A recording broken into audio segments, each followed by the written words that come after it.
is good, everybody, man? Hope you all had a beautiful weekend. Today we're going to talk about lust. This is an issue that can be spoken on from multiple perspectives. Talk about this from a woman's perspective, from a man's perspective. But in today's world, we see so many people who lose things because of their lust. They lose relationships, they lose opportunities.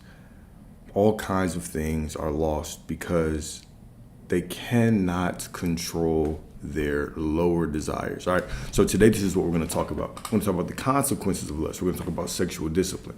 We're going to talk about how this can lead to your downfall.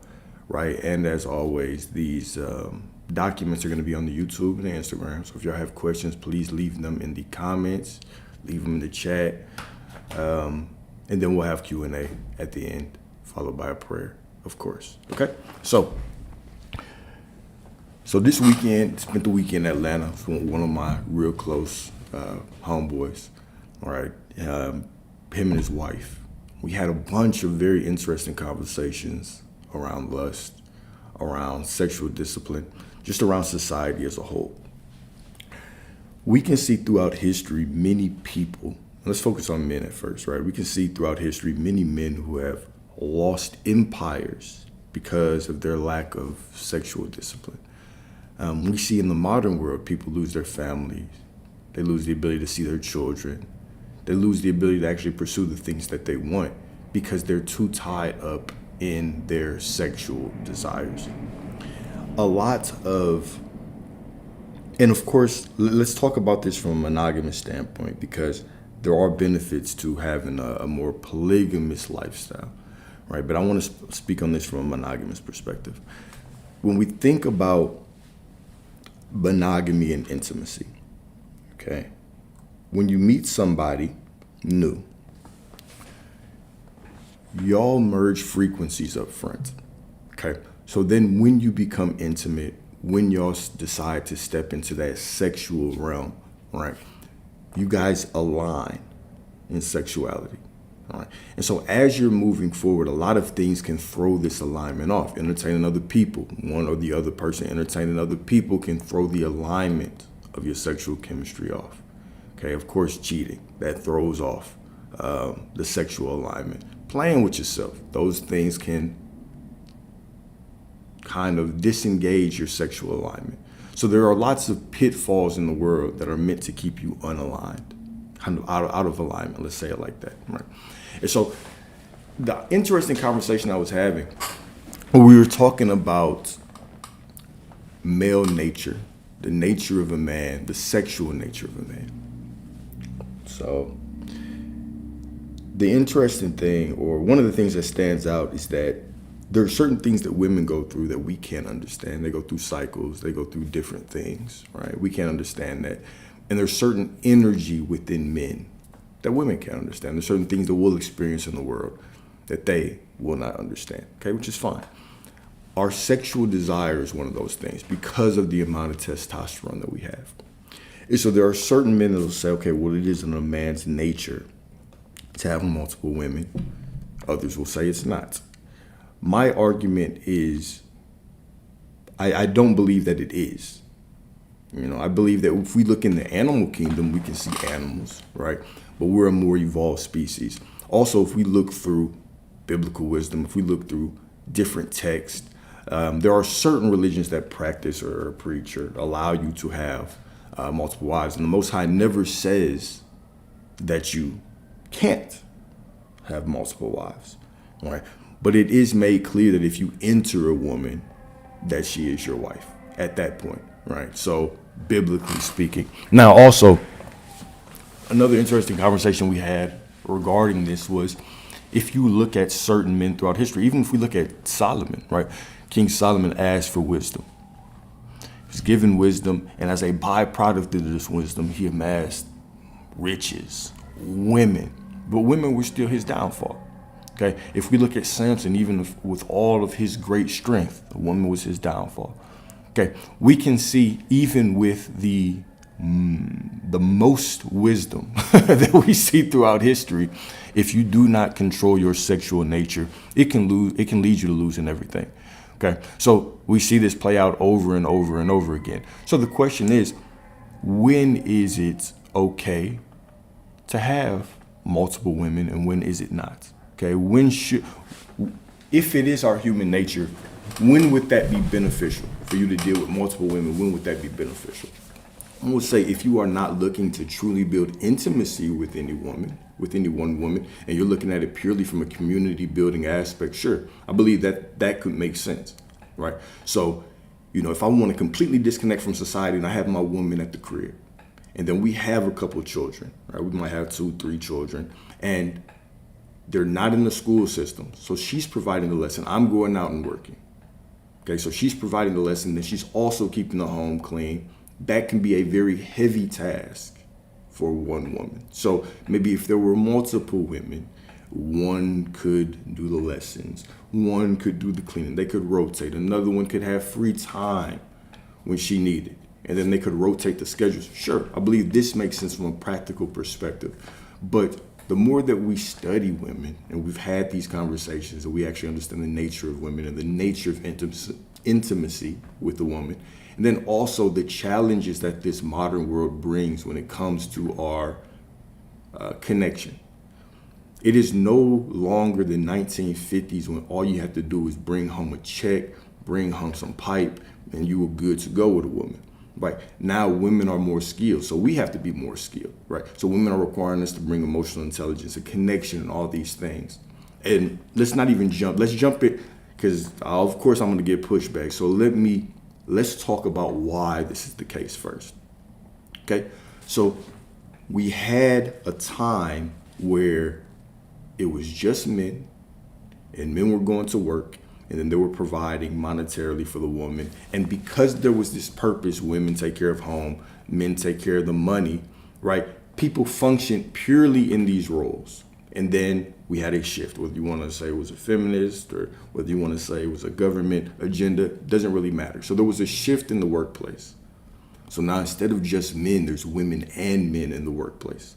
So now things are a little bit more expensive, but wages haven't changed that much. But we have a lot more people in the workplace. Also, what this does, it impacts us on multiple levels. Let's talk about it from these different levels. Number one is that women aren't just raised and brought up just to be wives. Because being a wife is not a guarantee. But being a wife to a good man is not a guarantee. Being a wife to a man who can make enough money to just allow you to stay home is not a guarantee. So you have to be raised to cultivate your masculine energy. So you have to cultivate masculine energy, and then you have to protect your feminine energy. So you have to step into the workforce. Because in order to attract money, you have to step into masculine energy. It's just a fact. This is a universal law of polarity. If I want to attract money, I need to step into more masculine energy. Okay, here's why the corporate systems, masculine energy. Starting a business, masculine energy. These things are all masculine energy. Okay, you can still have a business idea that is, the concept is feminine energy, but the attraction of money, that is masculine energy. Okay, so women step in the workforce. They cultivate more masculine energy. Okay, and now also they're around more masculine energy. So they have a better understanding of experience brings clarity. The more that I experience different types of leaders, different types of males in different roles, well, that's going to give you clarity on what you want, what's a good leader for you, right? What do you look for when you're looking for a man? Okay, so now that women have more of this, they have to be more skilled when it comes to relationships, and I have to be able to say, okay, well, I have this purpose and I'm driven now. It's no longer the 1950s where I'm walking into a relationship and the only thing I'm thinking is wife and mother. It might not be the practical thing. So now I'm stepping into these situations and I have to context switch. I have to be one way at work, but I can't bring that same energy home. I can't take that same energy on a date. The polarity is going to be off unless you want a more feminine man. Then you can continue to walk into your masculinity. But that's not going to make most women happy, because most women are leading with feminine energy. They're feminine energy led beings, most women. Okay, so they want a man that's masculine energy led. So there has to be this switch where I cultivate this masculine energy to do what I need to do in the world, but then I also cultivate and protect my feminine energy so that whenever I am around that right man, now I can there's still polarity there. Because there has to be polarity or else the relationship won't work. We see this, you can look out in the world and see this, right? The more masculine energy you present, the more feminine energy you will attract. The more feminine energy you present, the more masculine energy that you will attract. If you go down that polarity scale and you get kind of to the middle, okay, where it's more neutral, those people are going to attract the same way there, right? So it doesn't matter if it's a masculine man or a masculine woman, you're going to attract somebody that's opposite on the polarity scale. It's just what it is. Okay. So this is why even upbringing matters, looking out for these things matters, all these things matter. Okay. So women have to cultivate masculine energy, then protect their feminine energy, and then make sure that the world doesn't beat the feminine energy out of them. All right. So now that requires more skill. As a man, this requires more skill as well. So it's not good enough for me to just dump money on you and be like, okay, look, I'm paying the bills, sit down and shut up. Women are coming with their own vision, with their own purpose, with the own way that they want to impact the world. So with this understanding, now I have to create infrastructure within the home where my masculine energy is still present and I'm leading the relationship in a different way. But also, I'm not just cultivating the space for her to take care of home and take care of kids, but she'll have her own things that she has to tend to. But then I also have to connect with her on a deeper level. So I have to cultivate my emotional intelligence, my self-awareness, my ability to connect with her and penetrate her in different ways. So the cultivating of my feminine energy, first of all, is going to also determine what kind of woman I'm going to have. Because the more that you protect your feminine energy as a man, you cultivate your feminine energy as a man, you'll actually be able to see what you want in women. Okay? And then everything is fractal, right? Life works in levels. So the same way that I cultivate my masculine energy, and now because of the times, I'm cultivating feminine energy within that. Because even leadership nowadays, they don't just talk about it like dictatorships. You step in a corporate office, what they talk about emotional intelligence and all these newer concepts, right? It's because times are changing. So why I say all this is because if we know that navigating relationships and navigating the connection between women and men is more complex today, right? Well, then you need to have a very clear purpose for wanting to have multiple women. And so it makes sense if you're talking about it from a community building perspective. Cool. Right. But when it comes to creating intimacy with each of your women, well, then that's going to be more challenging these days. It's just the nature of life, right? That's just the nature of the times that we're in. Okay. But let's actually get to the lecture, or else I'm gonna ramble all day.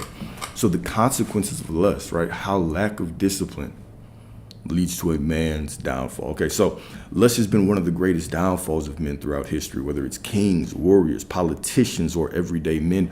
Uncontrolled sexual desires have led to ruined reputations, broken families, and lost empires. The difference between a man who masters his desires and a man who is mastered by them determines his legacy.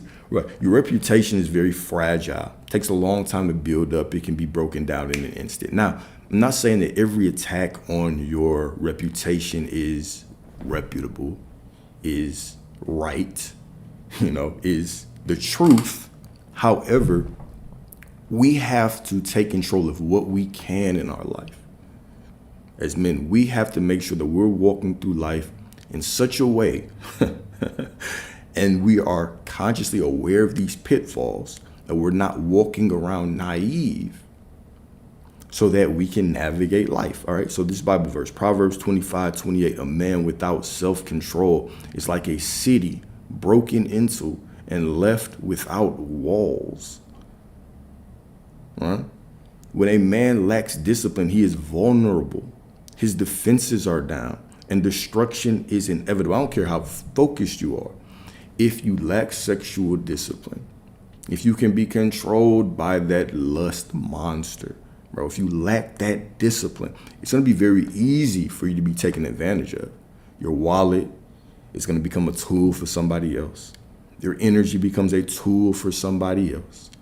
Your love, your affection, all these things become tools for someone else's agenda. Okay, it's going to be very difficult without sexual discipline for you to walk through life and even have the clarity of mind to understand which woman is for me and which woman is not. Okay, so this lecture will explore historical and modern examples of how lust has led to the downfall of great men, the hidden dangers of the corn sites, casual sex, and then how men can regain control of their sexual energy. And of course, this is going to be beneficial for women as well, because many a woman has lost a good thing because of a lack of sexual discipline as well. Right? This is a common human experience, is that people throw away good things, blessings, because of sexual discipline, and then they come back later on and they're like, oh, I made a mistake. Right? One of the interesting conversations I also had this weekend was, in a relationship, everybody settles to an extent. Okay? We constantly hear the don't settle. And if you take that too far, what many people realize is they go through their 20s, they bump their heads. They might get to their mid-30s and they've bumped their heads, and then they're like, oh, well, I guess that person really wasn't that bad. They did have my best interest in mind and heart. Okay? So there always has to be some kind of balance. One of the other interesting topics was, the older that you get, okay, if you're looking for a relationship, the older that you get, right? Let's say that you're 26 and you meet with somebody, you get to know them, right? Y'all grow together until you're 36, okay, versus meeting someone at 36. Yes, you've done a lot of self-development and you're better at 36, but this is a double-edged sword, because as you get better, your standards change. You start to look in the world differently, right? I'm not saying that you just need to go pick anybody, but what I'm saying is that there is a degree of settling in every relationship. To think otherwise is unrealistic if you're going to find this perfect person. Okay, so let's even put this in a practical perspective. Let's say that you say, oh, absolutely not. I will never settle. Whatever is going to be my perfect ideal person, that's what I'm going to get. If you believe that, do you believe that they'll settle for you? Right? Or do you believe that this ideal person that you'll find, you're going to be the ideal person for them? Now, you could walk around with that level of delusion if that fits you, sure. But that's going to be something that's very, very difficult to materialize. It's going to be very, very difficult to materialize, right? Because naturally, we as humans hold other people to standards higher than we hold ourselves. Meaning, many people will not put up with certain things that they expect someone to put up with them, right? Like if you're going to therapy and you're like, oh, okay, I have these behaviors because of this trauma. So that means I need to deal with somebody that can pour more love into me and can do all these things. Most of us will say this.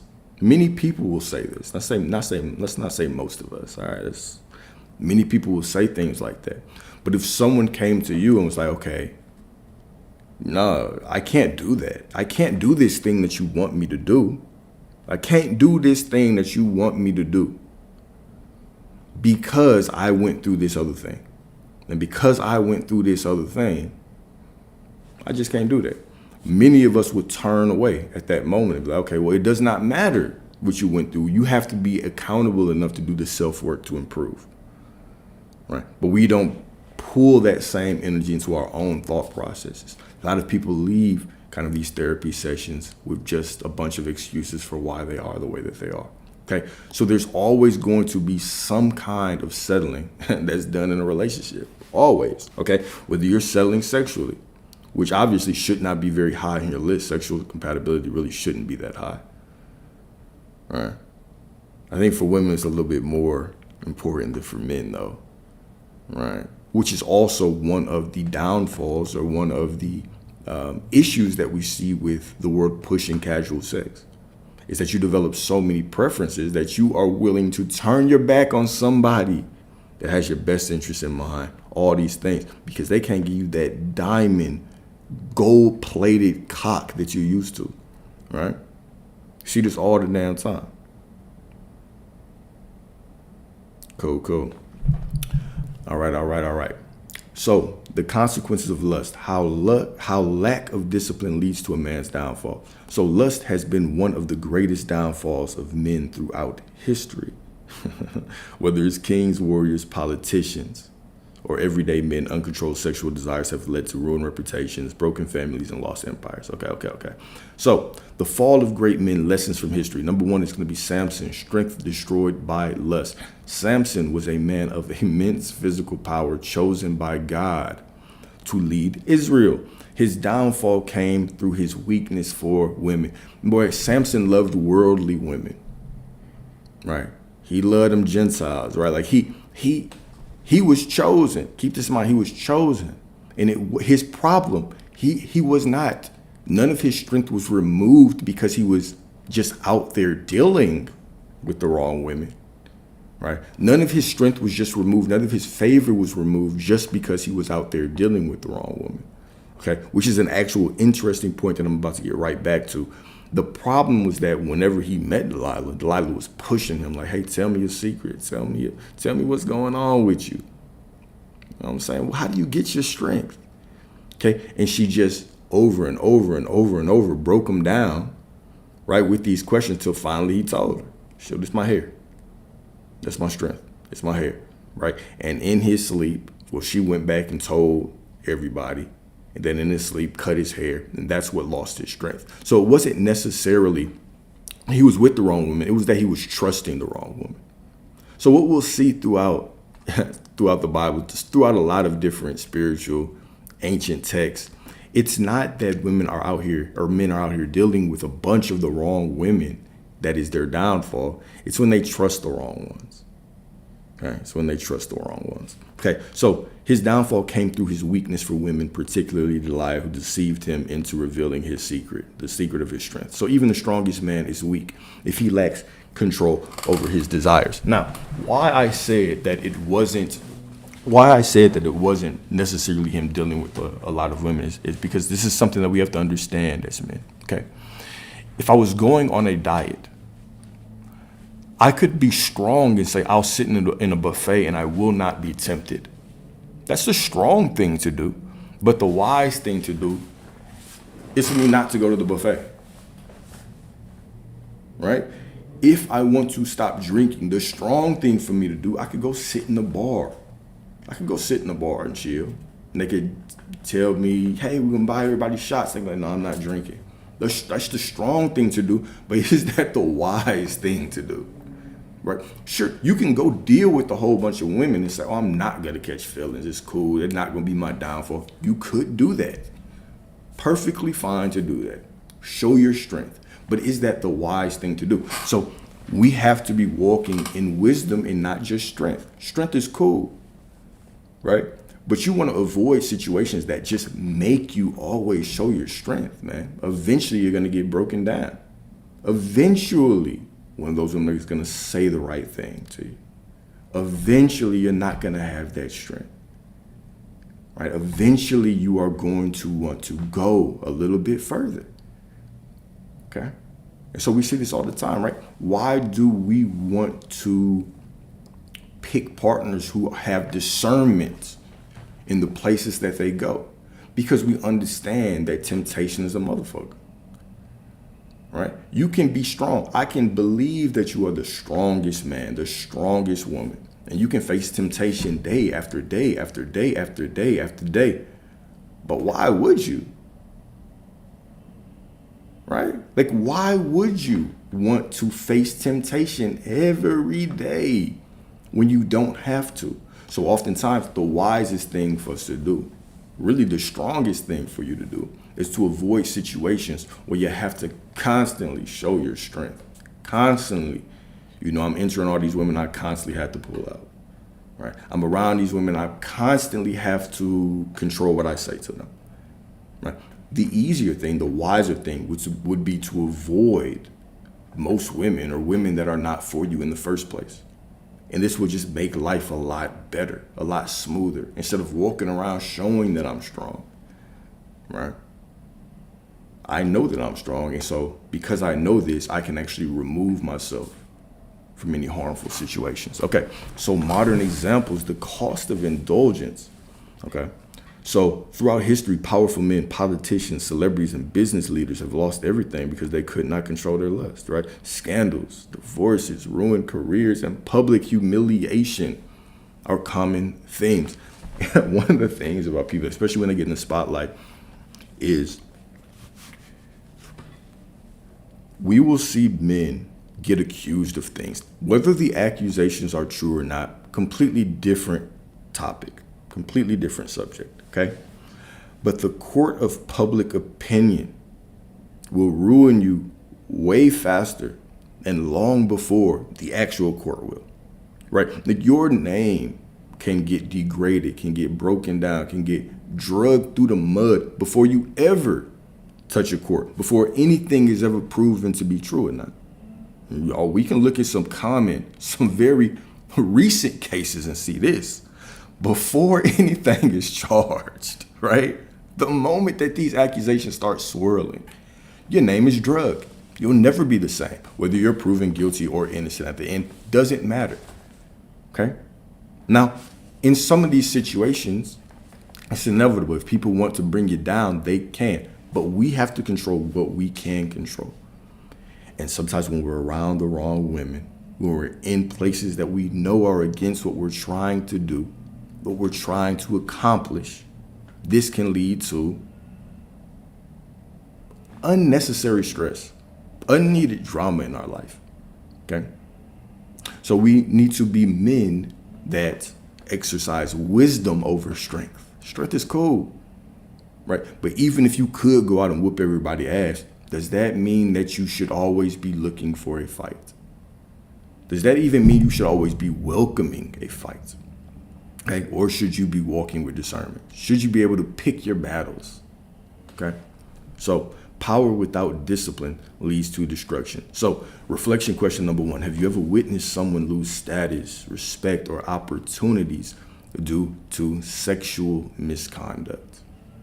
Okay, and then what can you learn from their mistakes, even on not even on a large scale, but on a smaller scale? I remember when I was like working in the corporate offices, and then someone would end up doing something with somebody else in there, right? Like a married man would end up flirting with the wrong woman, or a married man would end up sleeping with the wrong woman, right? Or a married woman end up sleeping with a man in the office, right? And all of a sudden, her reputation is degraded. His reputation is degraded. Is it necessary, right? And what doors could that potentially close for you, right? We never will truly know, but could that keep you from being trusted enough to move up, right? To get what you wanted later on in that company. Okay, these are all things to think about, right? Could that potentially get back home? Right now, you can't bring your woman, your spouse around. Everybody's looking crazy at her. Everybody's looking crazy at you. Okay, there's just certain things that we don't need to do because of the consequences of them. Yeah. All right. So number 2, the hidden dangers of lust in the modern age. So number 1 is corn, the silent killer of masculinity. All right. So how it rewires the brain. Number 1, it destroys real life attraction and relationships. Okay. Number 2, it leads to addiction, anxiety, and low self-confidence. And then number 3, it creates false expectations about women and intimacy. Okay, and this is true for men and women, right? Corn definitely, it destroys real life attraction and relationships. It warps the way that you actually view intimacy. Okay, I mean, because this is acting. You're watching acting. Okay, and then also intimacy was never meant to be this easy. You were never meant to be able to turn on a computer, turn on a phone, and be able to witness whatever fantasy you have in your twisted mind, right there on that screen. And we also see the dangers of this with how it can lead people down a path of fetishism. Is that a real word? Fetishism? All right. So all of a sudden you open up these corn sites, and now your views get more specific. Your desires become more specific. And now you want those same things transferred into the real world. All right. And so somebody cannot perform like you've seen on the screen. They can't satisfy you like that. Right. When everything about you watching somebody on the screen is unnatural. If they were really in front of you, those two people, and you were in the corner, would you be doing the same thing that you do when you have your screen open and you are watching them? If they could see you, would you be doing the same shit? Right? The obvious answer is no. Okay. If it wasn't so shameful, you wouldn't turn off your light, close the blinds, make sure that your phone is, not calling anybody, whatever kind of rituals that you do. Right? This is something that you don't even go out of your ear and talk about to a lot of people. Right? Because it's not something that we walk around proud of. All right. So it leads to addiction, anxiety, and then low self-confidence. What's done in the dark comes to the light. All right.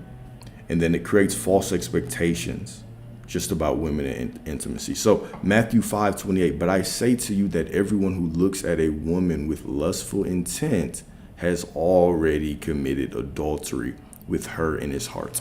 Now, one thing about corn, one of the things that I realized very, very quickly when I stopped, like within months, was it changes the way that you see women. So whenever I was heavy into those sites, right, when I saw women, I saw sex. And I saw, okay, I wonder what she's like. I wonder what that's about, right? But the moment that you get off of it, you really start going down that path, you regain the desire to just talk to women, right? The feeling of just feminine energy, of being able to just sit down with a woman and have a conversation like a person to person, okay? Without knowing, without necessarily caring if things will get intimate or not. You see women for what they are, just other human beings, okay? And if intimacy comes down the road, that's cool. But if not, that's cool as well, right? So corn, it is you literally look at women just as objects. And women look at men just like objects from watching too much corn as well, okay? So it can be very, very damaging. Also, just the amount of dopamine that you're releasing. Right, and the dopamine can come through a lot of things, but sex is, without putting a substance in your body, this is the most addicting thing that you can experience here on this earth. Right, this is the greatest high that you can achieve from anything on this earth. It's sleeping, laying down with somebody. Okay. And so your brain doesn't understand the difference between you actually sleeping with somebody physically and then you actually sleeping with somebody or watching these corn sites. The brain does not know the difference.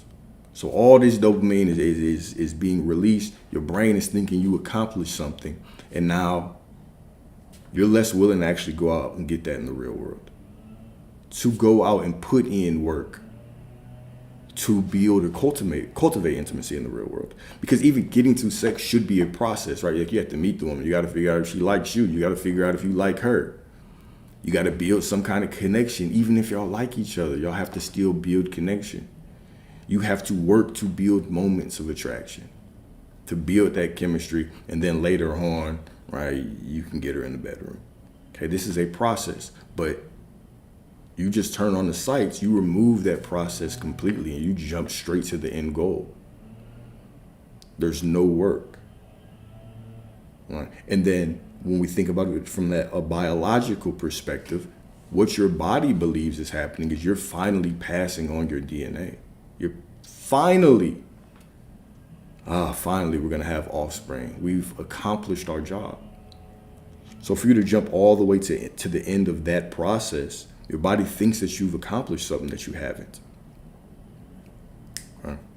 So this is damaging from a lot of different perspectives. It's damaging from a physiological perspective because your seed is linked to your life force. It's linked to your energy.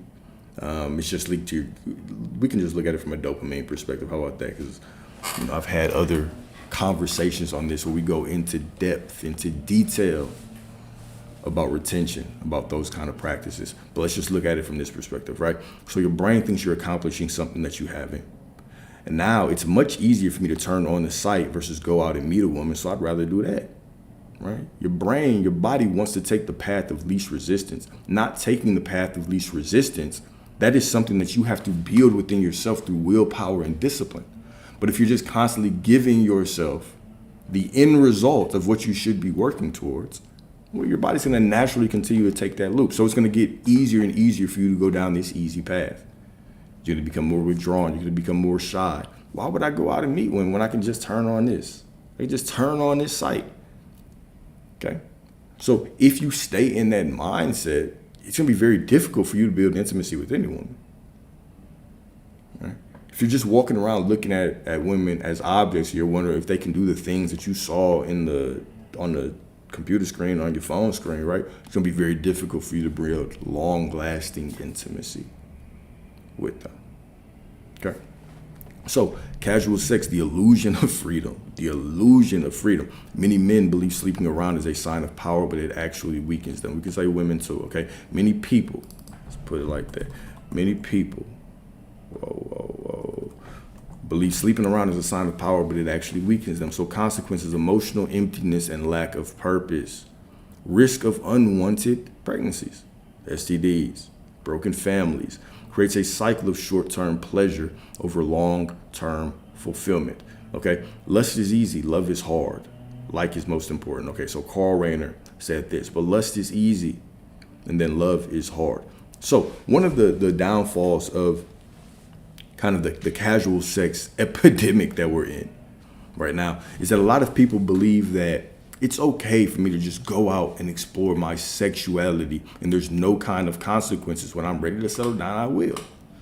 This is damaging on a lot of levels. What we talked about earlier was when you are just sleeping around, you develop these sexual preferences. When you're watching all of this porn, you develop these preferences. You damn near develop fetishes. You do develop fetishes. You want more and more and more. It takes more for you to get to the same amount of high.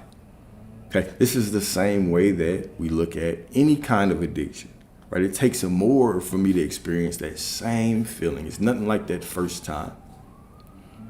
Nothing like it. Okay, so if we are just constantly going out and sleeping with people and getting these preferences, the likelihood of you passing up on someone who's actually good for you because of lack of quote unquote sexual chemistry, it's going to be very difficult, or it's going to be very high. The chances of that is going to be very high. When, if you think about this from how it quote unquote should be, is that you dive into the sexual depth with someone over time. So if I had never had sex, you had never had sex, and then we meet with each other, now we can explore all of our desires together. We can figure out, oh, if this is too far, if this is not far enough, we can do that together, okay, with one person, right? When you're doing it with all of these other people, with all of these experiences, there are mental consequences. You can't unsee what you've seen. You've been exposed to certain things. You can't go back now. Okay? Once that one guy comes into your life, ladies, it's going to be very difficult for you to go back to anything less. Right? Gentlemen, once that one woman comes in your life, it's going to be very difficult for you to go back to anything less, even if she's no good for you in other ways. All right? And so many people, because sex is so predominant, how many people do you know that get relationships right the first time? People go out and they bump their head over and over and over again. They pick the wrong people over and over and over again. All right? People just continue to make piss poor decisions when it comes to relationships. And a lot of that is due to sex. How many times have you stayed with somebody too long because that sex was cool, right? Because they did the things that you liked, right? How many times have you wasted your time? You know that this should have fell apart.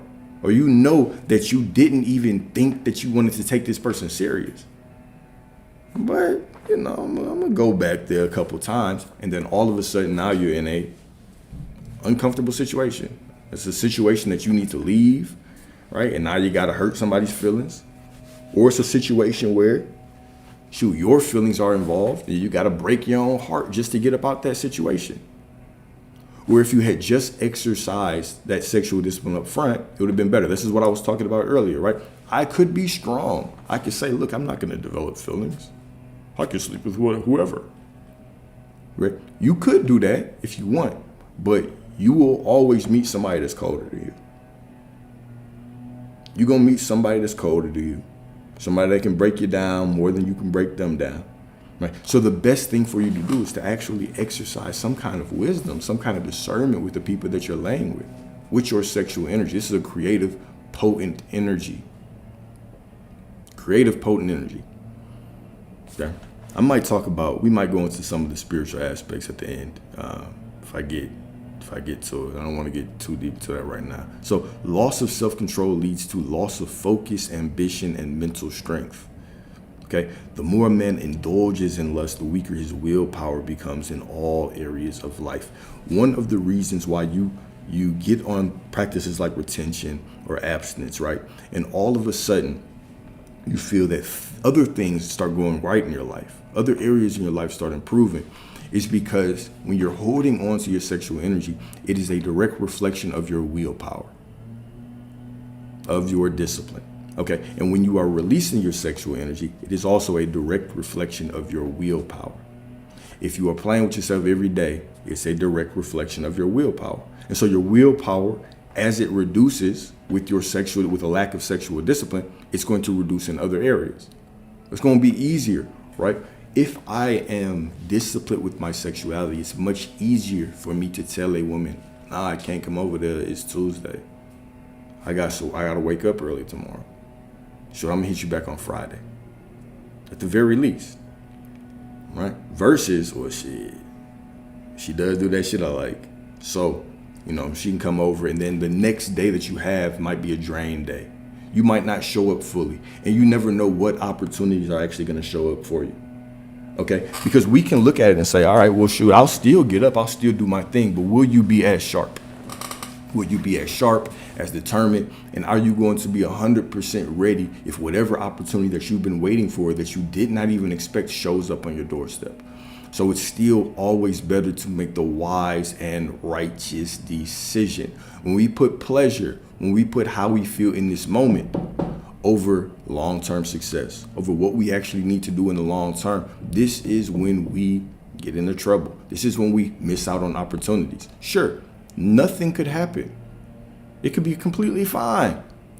Or something could happen and it could not be completely fine, right? Your discipline is the difference between unwanted pregnancy, catching something you can't get rid of, missing an opportunity the next day. The cost of not having sexual discipline is so high, right? It could be nothing, but it could be something. And those are just things that could positively happen, right? Okay, if I just add some sexual discipline, I remove my fear of unwanted pregnancies. I remove the fear of catching something I can't get rid of, right? I remove the fear of maybe missing out on an opportunity the next day because I'm too tired and drained because, oh girl, she was begging, she had to get it up out of me, right? So if I move with more discipline, I don't miss out on those things. But also, if I'm not a man who can be overcome or controlled by lust, I can filter out women that aren't any good for me a lot easier. Right? How many men go out and they meet a woman, they have no idea who this woman is. You don't know anything about her. You want to break the wallet for her. You want to break the bank for her. Why? What is the end goal? Some sex. Truly, I mean, you're not going in trying to break your wallet, trying to buy her love and affection or buy her love and her commitment. You're trying to get something else. Right. If you were truly going into a situation just trying to see if we loved each other and committed to one another, and you remove sex from it, you would move completely different. But if you're just going in, you meet somebody, and all of a sudden you want to break the bank for 10 times out of 10, you're not doing that because you want to see how far the love goes. You have other motivations behind that, right? So your money can even become a tool to help you take the unrighteous path, right?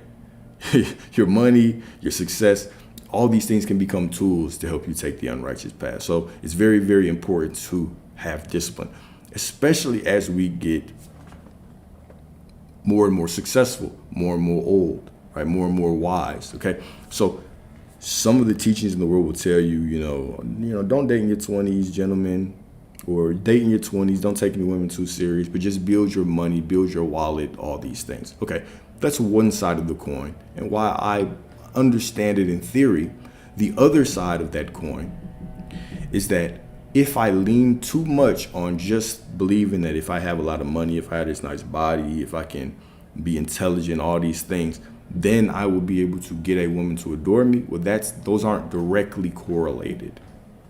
They're not directly correlated. If I do not have sexual discipline within those, it's going to still be very difficult for me to actually figure out, is she right for me or not? Is this actually a woman that I should be dealing with? All right. Cool. So the more man indulges in lust, the weaker his willpower becomes in all areas of life. So Bible verse, Galatians 6:7, do not be deceived. God is not mocked, for whatever one sows, that will he also reap. So reflection number one, in what ways has lust negatively impacted your life or mindset? Well, when I was playing football back in the day, right? You try not to release before games, but there were some times where I just lacked the sexual discipline to not have somebody over before practice, right? Knowing I had to be up at 5 a.m. in the morning. Knowing I had to be at practice or at study hall, or I had a long day the next day. Okay. These things, this is the death by 100 cuts or 1,000 cuts. You make the wrong decision and there's no consequence for it the first time. And you're like, okay, make the wrong decision again. No consequence. Make the wrong decision again. Now, the same way that wrong decisions compound. So I'm constantly throwing away my energy. I'm constantly showing up as a lesser version of me. And I'm not putting myself in the best position to actually improve, to show up fully for weight so I don't get as strong as I could, to show up fully for practice so I'm not as sharp when the game comes, to show up fully in classes so I don't really understand and retain the information. Okay. If I do that over and over again, there is a cost. It might not seem like a lot up front, but over time, it's a lot. If I'm making the right decisions, if I'm showing up every day with discipline, and I know I got to wake up early, so I go to sleep early. I exercise discipline over my lust. Well, then I'm stronger. And this builds up over time. I show up in class differently. I'm wiser. I show up in my practices differently. I'm sharper on the field. All of these things add up. They all add up. Most of these small compounding efforts, we don't see the fruits of them, or we don't see the downfall of them until later. It's not until, you're done being an athlete. It's not until, you've lost your family over lust. It's not until, you've lost your job because of your reputation at work. It's not until these big things happen that we look back and say, dang, I should have moved differently. But these things are typically not one big event. They're all of these small decisions that are made over time. You lose the relationship, not because you woke up one day and ended up in bed with someone else. Right? You entertained someone. You went to some place that you weren't supposed to be, and nothing happened. You went again. Then you met someone. You texted someone. Nothing happened. You did it over again. Then you called them. Nothing happened. You did it again. These things add up, and eventually you end up in these shitty situations. And then we all start crying, oh, it was an accident, it was a mistake, I never should have done it. You made the mistake over and over and over and over and over and over again. And then you got caught and it was an accident. And now you look back and you say, dang, I should have never slept with him. No. You should have never talked. Should have never got his number. Should have never texted. Should have never called. Should have never FaceTime. Should have never went over there. Should have never got naked. There's all these decisions. At what point do we take responsibility and say, our lust puts us in all of these terrible situations? Okay, dang, I shouldn't have been with this woman. How many opportunities do we have to tell her no? You shouldn't have been with this man. I was in this relationship for longer than I should have been because of sex. At what point does our discipline come in? So we exchanged numbers. I kind of knew it wasn't going anywhere. He told me he wasn't serious. Right? Shit, I told her I wasn't serious, but sometimes we even have to save people from ourselves. And you can take that however you want it, right? But sometimes we have to save other people from ourselves, right? Just because I tell somebody, I can sit here and tell you that I don't want anything serious. I want nothing serious right now. I just want to have fun. Whatever happens between us happens. I have to also be aware enough to say, is this really worth it? Is this really worth stepping into? All right. Because we can tell. Let's look at it from a worldly perspective, right? There's some women that are going to be down for it. Some women, they're not really going to be down for it, but they'll say it because they like you. Or because it's something within them. There's some void within them, right? And I'm not saying it's your job to fix people, but I'm telling you that it is our job to try to avoid bad situations.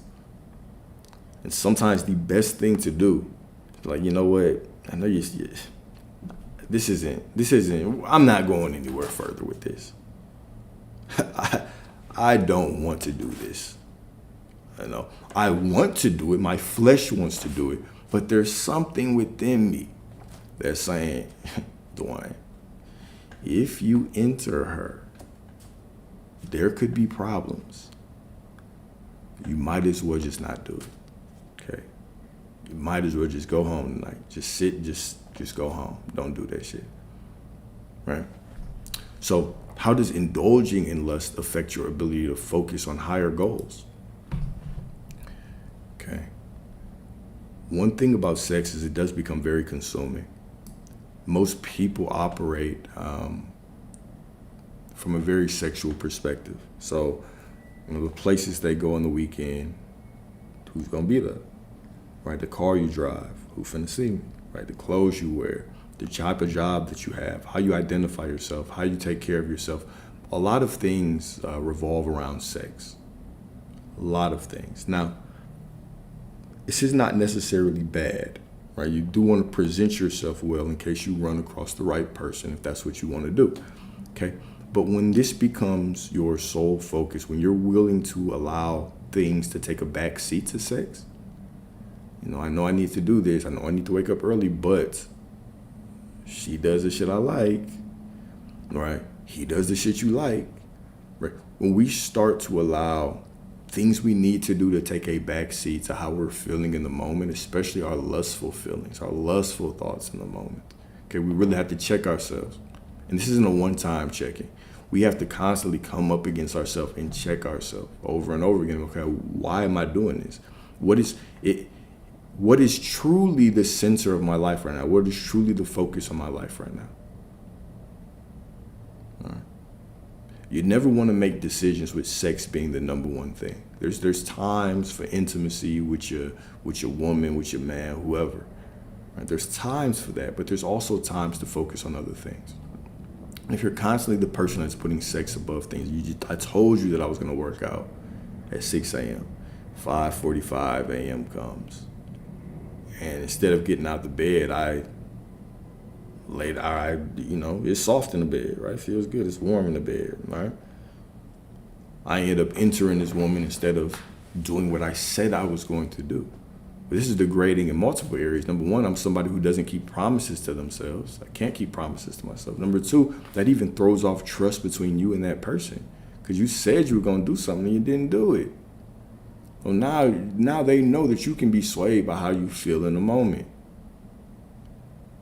And if you think that women don't test you like this, even subconsciously, it's not even always a conscious testing. If you don't think that women will test you like this, you're out your mind.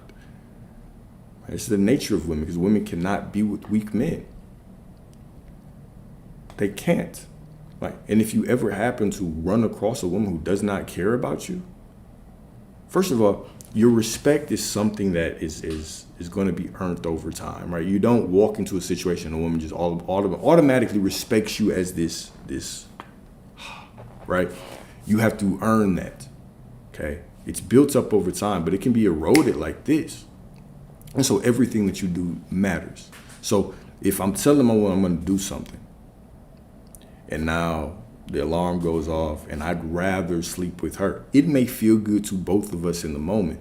But now, subconsciously, she knows that I'm a man that can be swayed by his feelings, right? And so how could you ever follow someone who was like that?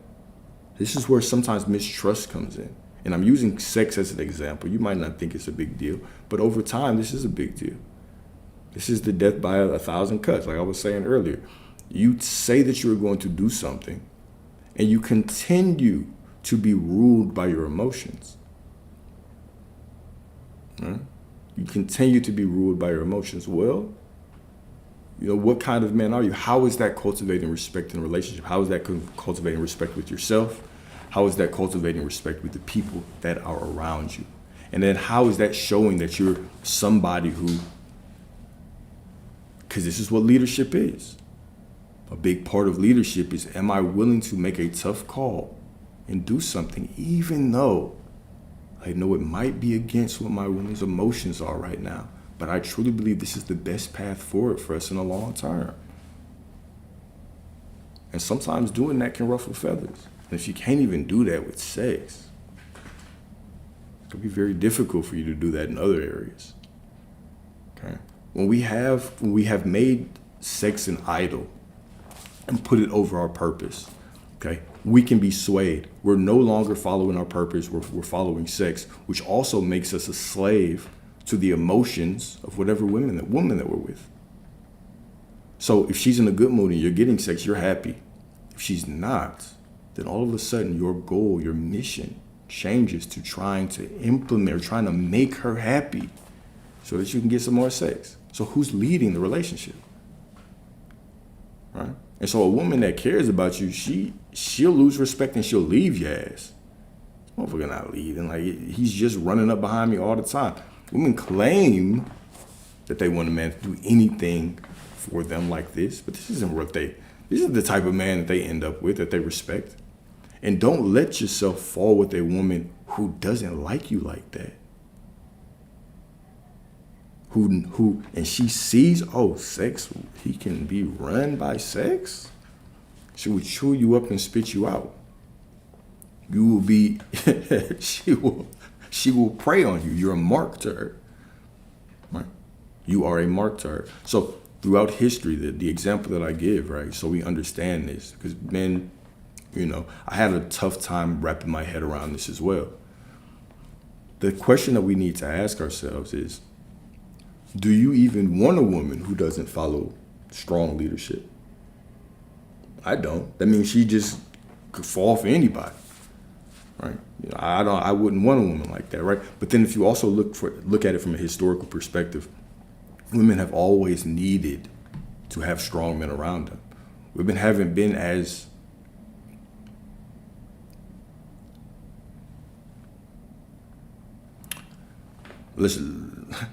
I'll come back to that. Women have always needed strong men to protect them. So if I think about this 1,000, 2,000, 3,000 years ago, if we're in a village and this man cannot protect whatever invader comes into your village and they kill all the men in there, that woman is going to go through hell. Her and her children are about to go through hell. Okay? Let's say that your village burns down and your man can rescue you, can take y'all away from this village, right? And now y'all can actually survive on your own for a little bit. You can integrate with another village. He's strong enough to show that he can be capable and useful in this other village. Okay, that ensures her survival, her children's survival. If he goes off to wars, he's strong enough to come back. So all of these things mattered. Picking the strongest man mattered. If you don't pick the strongest man, if you don't pick a strong man, you're going to be in for a rough time when he falls somewhere to somebody.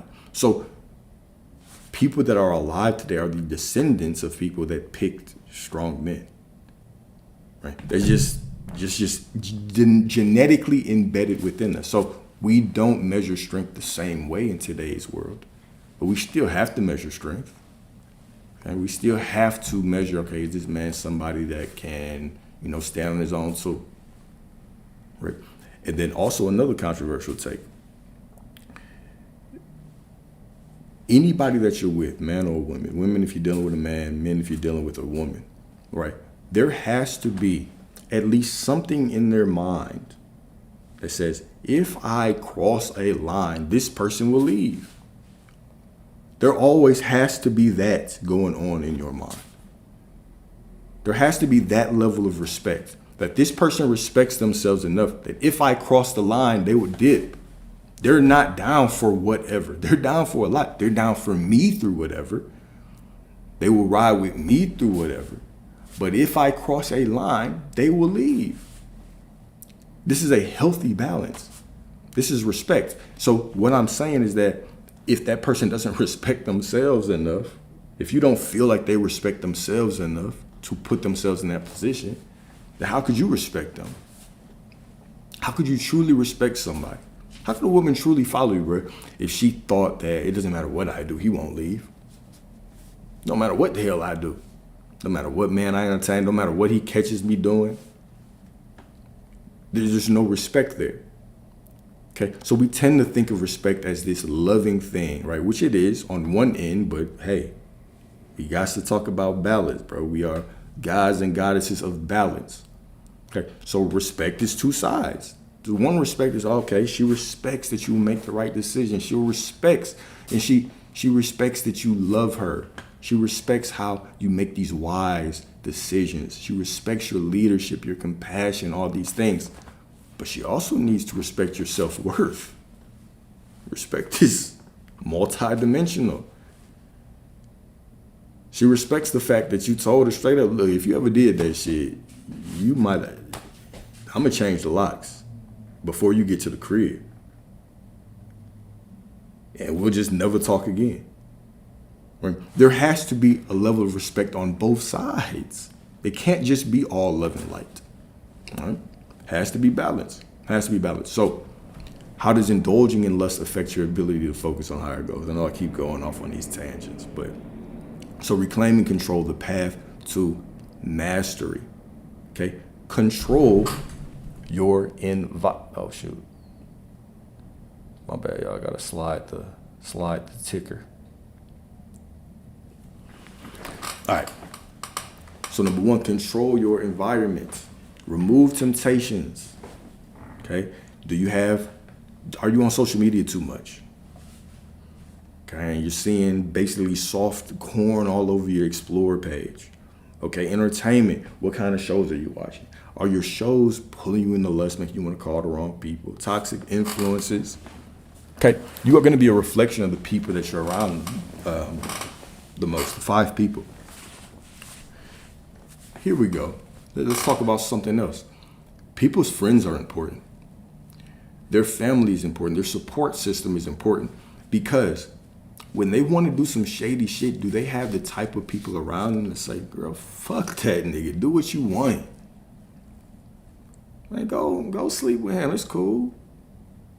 He would do the same to you. Or do they have people that talk sense to them? Right? We know this. We know most people, let's not even say most. I'm going to talk about this from a damn near absolute perspective.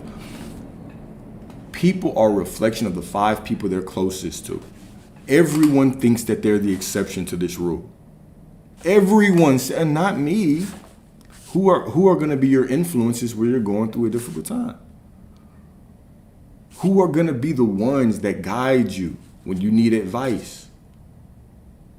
Who are the ones that are giving you their perspective on what you're going through? And people that are closest to you. Okay? So if they're not in alignment with you on your sexual discipline, if they ain't shit, if they're all cheaters, if they don't understand how to build healthy relationships, if they don't understand how to nurture, if they don't understand that we're going to go through difficult times, if they don't understand that Let's go back to another controversial take. If they don't understand that every relationship is settling in a bit, to an extent, every relationship is settling. And so we have to actually put in work and pour into each other to build ourselves into the best version of ourselves and communicate what we want and don't want from this other person. This is a team effort to grow. They are not creating, there's no created player out there that's designed specifically based on your desires. And they change. Every time you have a new desire, they change to match that. There's no new batch that's falling out down into this world. Right? So whoever you end up with, there are going to be certain things that you don't like about that person. Let's not say that you don't like. There are going to be certain things that are going to bother you. Certain things you wish they did better, but you're still going to love them. Certain things that you wish they did less. There are some people that, if there was another incarnation of the Most High that came down here, I was like, well, you preach too much. You teach too much. There's always going to be something that you're going to have to work around, that you're going to have to work through with this person for, right? Now, where is the line between this person's not for me and this person is for me? This is somebody that I can build a life with versus, this is somebody that's completely against me.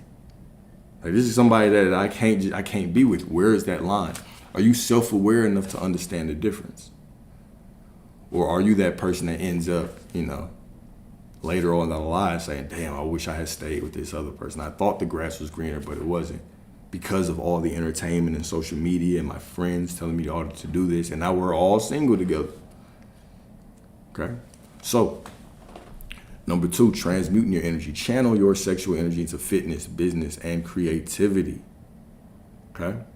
Accountability. Surround yourself with disciplined men who hold you to a higher standard. And then 1 Corinthians 6:18, flee from sexual immorality. Straight like that. Flee from it.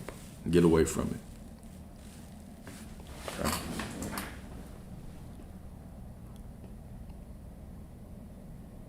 Let's see here.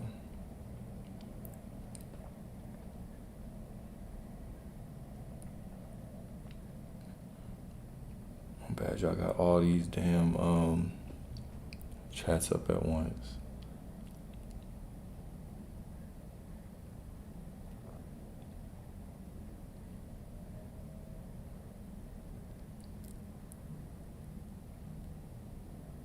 Jack Christ can't be the 5 closest.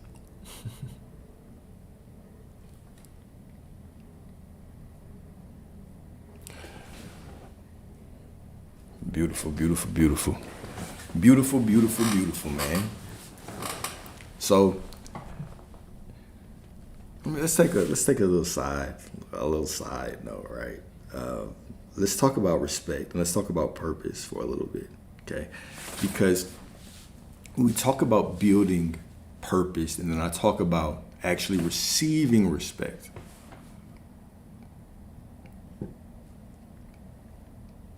That's what I'm having. Okay, this is actually a good one, right? Finding like-minded people. Now, see me, I don't really care about what religion you are. I don't really care about what you believe in, right?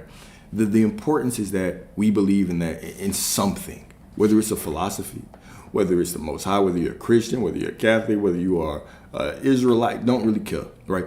We have to have something that leads us morally. And so when we actually trust in whatever foundation that we are working within, what we'll see is that the path starts to illuminate towards like-minded people. Okay, this also requires us to get out, though. There's going to be seasons in your life. There'll be certain seasons in your life where you are isolated, where you're doing a lot of work by yourself, where you're reading by yourself, meditating by yourself. You are, studying by yourself. You might be on YouTube all day by yourself, trying to figure things out. You're going to have other seasons where maybe you're deep in work. You are trying to build monetarily. Okay. Now, all of these seasons are necessary. But what you're going to see is that there are going to be certain things that you learn in your season of isolation that are going to transfer over to your season of work. And there's going to be certain things that will integrate within you while you are working.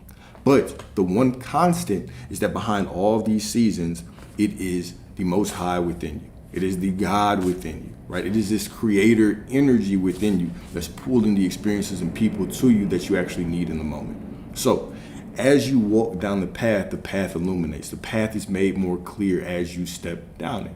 So this is an important thing about this, right? So if you have this truth that you're living within some philosophy, you're living within some kind of spiritual basis, right? Some kind of spiritual foundation. What you'll see is that you'll begin to attract certain people that are aligned with that as long as you are living in your truth. Okay, this is why authenticity is such a high vibration and such an important thing. Is that if I'm not speaking my truth, living in my truth, doing the things that I want to do, saying the things that I want to say, well, then I can't attract the people that I want. Let's look at this from a practical level and then from a spiritual level. If I'm the type of man that wants multiple women, but I don't speak that truth, and I act like, I just want somebody that's, I just want somebody that's faithful, and I just want to be with one woman. Even though I know deep down that's not what I want, I can't even attract people that are in alignment to what I truly want. So if I meet a woman and she doesn't want, or she wants a man that only wants to be with one woman, and she wants to only be with one man, well, now we're automatically out of alignment. So I can't really meet my people. So it's very important for us to walk in our authenticity and be comfortable enough to speak our truth. So the same way that we see that play out in the physical realm when we talk about just sexual desires, right? Being able to speak what I want in a relationship from a partner. It's the same way that we have to also think about our philosophy, about our spiritual walk, about our religion. You don't need to go around converting people. That's a fool's task anyway, right? People will walk into their own understanding, their own inner knowing of the Most High, of their philosophy when it's time for them to. The same way that, I walk into my understanding of what's right for me whenever it was time. Somebody could have told me a million times about certain things that I believe in now. I wasn't going to actually integrate and accept those things until I was ready to do it. Right? So it's not my job to go out there and just pull people into this understanding, pull people into my own knowledge. I speak how I feel. And if you reject it, cool. If you accept it, cool. If it just plants a seed, okay, cool. But your walk is your walk. You have your own karma that you're dealing with. You have your own things that you need to awake from. You have your own situations, your own life path to go down. But I know that if I'm speaking my truth, I'm going to attract certain people to me that are going to be in alignment with me. And that's really the key of finding your tribe. If I cannot speak my truth, if I cannot talk about the things that I believe, it's going to be very difficult for me to attract anybody. That's the same as me. We could talk about this from all kinds of areas, right? Politically, if y'all don't have a conversation about politics, how you going to know if you align? If you don't have a conversation about your spiritual walk, about your beliefs, about how you think about money, about what you want to do with your life, how will you find people that are in alignment with that thing? So authenticity is important.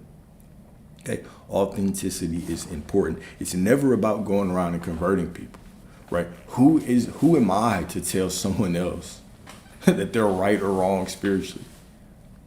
Okay. And one of the conversations I had with Mama the other day was, who is anyone to call someone a man or a woman of God, or say that they're not, or say that their belief is wrong or right? Right? We're all trying to figure it out. All of us are limping through this life, trying to come into a deeper understanding of who we are, of where we come from. And if we added up all the knowledge that we all had throughout the history of this earthly experience, our brains all combined would be just a drop in the bucket of that which is the ocean, the infinite ocean of the wisdom of the Most High. Like we're all just figuring this shit out. If you think of psychology, what is the study of psychology? It's the study of the mind, the study of how the creator created the mind. You think of physics, the study of the world, how the creator made the world. You think of geology, rocks. Right? It doesn't matter what you say.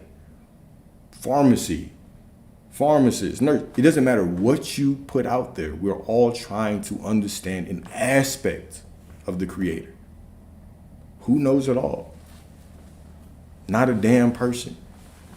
Right? So who are you to tell me? Confess your sins. Who are you to tell me that what I'm saying is right or wrong? Like who are you to tell me that? Right?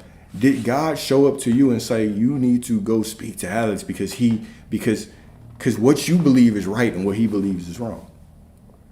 God doesn't come to me about you. Right? The Most High doesn't come to me and tell me you have to lead this person to their salvation. The day that you pass, the Most High is going to say, you know what? I got some questions about your homeboy. Tell me about them. And now it's your judgment that gets them in whatever you believe happens in the afterlife, right? If you believe that there's some place that, we die and go to, right? Do you think that the Most High is going to put other people's salvation in your hands? That it's going to be your opinion? Or it's going to be somebody else's opinion that gets you to whatever happens? No. It's going to be on you. Right? So we have to have the grace. We have to give people grace that the Most High gives us. The Most High gives you grace to learn at your own pace. You've had countless people walk in your life and try to help you. Countless experiences try to push you down a better path. Countless experiences trying to push you down this righteous path. How many things have walked into your life? How many books have told you to wake up? You ignored it. Nah, I'd rather go to the club tonight. I could study this, but old girl been blowing my phone up. I'm finna call her tonight, right? At the wrong time, there was nothing that anyone could do or anything could do to wake you up. And then eventually you woke up into your inner knowing. And then as you wake up, you realize the little bit that I know is just a drop. There's all these other perspectives and depths. It's all this other information that's out there. We're in a constantly, exponentially expanding universe, trying to figure out this 80 years lifespan that we have. All right.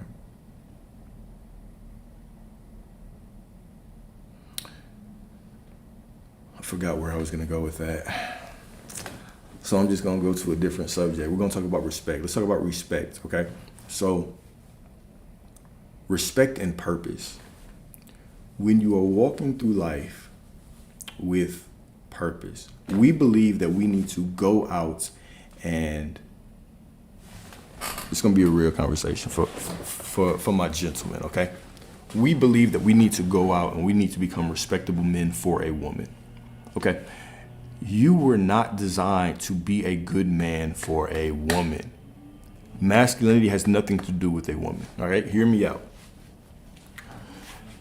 You were not created with a singular purpose of being a good man for a woman. You were created because every single man walking this earth is a puzzle piece within this earth. And when you are walking in some kind of purpose, the purpose that you create, you make this world a better place.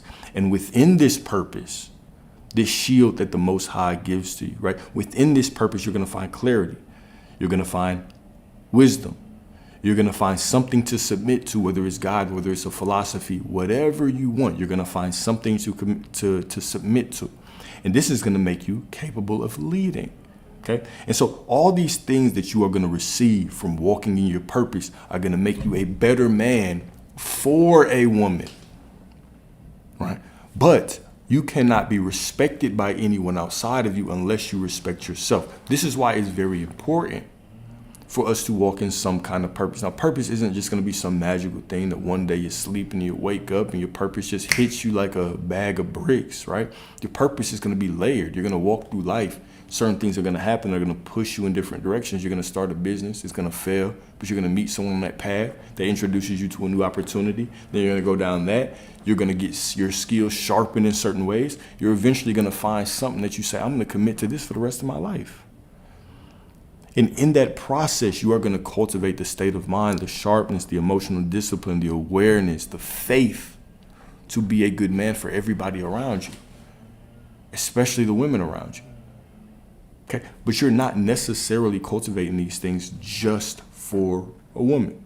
So respect is multidimensional. Everything in life is multidimensional. So we go through life, right? And then we build ourselves into this respectable man for our job, for our purpose. Okay, then we meet a woman, or you meet a woman along that path. Okay, and so as you meet her, now you have to build yourself into a respectable man for her as well. Okay, but the purpose comes first, because you can't lead anywhere if you don't know where you're going. If you do not have a good understanding, this is actually how I want to move for the next 2 years, 3 years, 5 years, 10 years, 15, you're going to struggle with figuring anything out with the woman. So we will constantly say things like women are more emotional, which they are. Women are much more emotional than us as men. But if we're not following anything, then what are we actually, if we're not following anything higher than us, a purpose that's greater than us, then what are we following? We're following our emotions. We're following what feels good. You can wrap it up and say we're more logical, sure, but you're going to be more logical based on what you feel is the right thing to do. You might think through your emotions a little bit more, but that's the only difference. But if I have consistency in my life because I have some purpose, with that consistency, I can say, okay, this is when I wake up. This is how I dress. This is how I speak. This is how I carry myself, right? This is how I present myself to people. This is, all these things fall in line with your purpose. So your purpose makes you consistent, right? Because you're submitting to something. And so you follow the rules within whatever you're submitting to. Okay, so now you have a structure in your life. And so the goal isn't to bring a woman in, then create structure. The goal is to have a structure and then bring a woman in.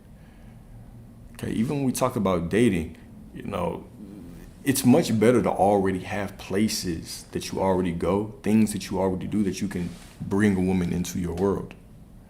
Okay, and then all of a sudden y'all can start creating other things as well.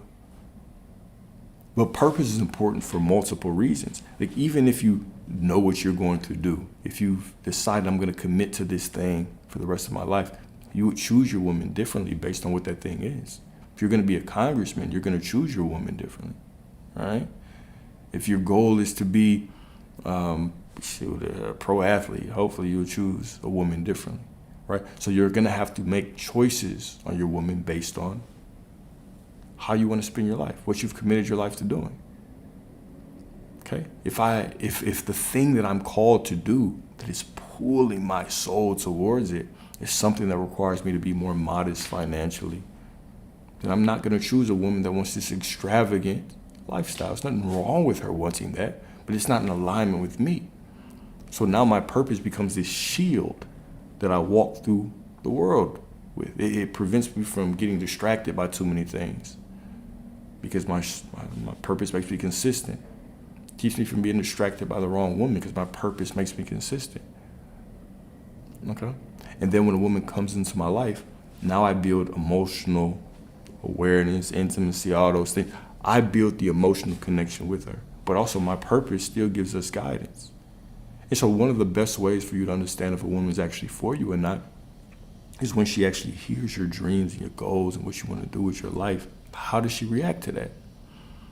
Is that something that she sees herself being a part of or not? If she doesn't, well, that should be a clear indication that this is not the right one for me. Huh? But if she does, this is the nature of women. Women are energetic receivers. This is the beauty of women. This is why we love them so much, right? It's because they start to speak like you, think like you, talk like you, dress like you, right? Wear your clothes. They're energetic receivers. So even the things that you want to do, the things you're interested in, all of a sudden she takes an interest in it. Some of you women don't give a damn about football until you started watching the game with them, right? They just want to use that time to be around you, all right? You might be in the market. Your woman don't care about that shit. But all of a sudden, or she didn't care about it, but all of a sudden now she's trying to figure out things and asking you questions. Because energetically, she's a receiver. Right? She becomes more like her man. Right? So even think about the beauty of that, right? So as I have walked in my alignment with the Most High, a woman becomes more like God when she has the right man. Because she's going to be a reflection of her man. Okay? And then when you have children, let's take it a step further with another controversial take, right? Your children are going to respect you as a man to the degree that your woman respects you.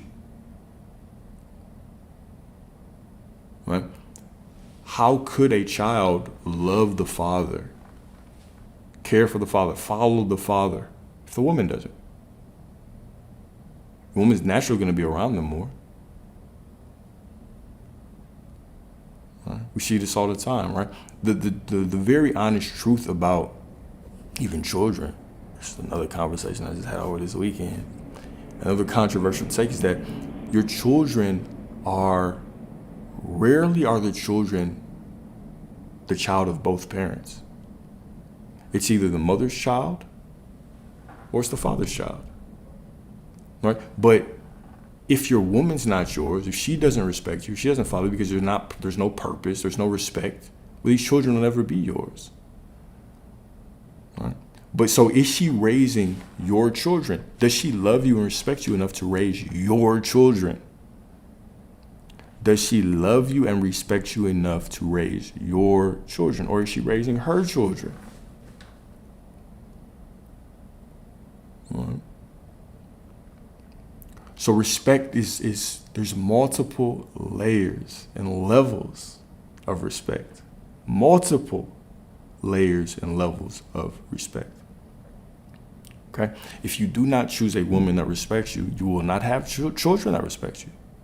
Now, maybe those children come into awareness later on when they're older, 30, 35, and they come back and say, what was Dad's story?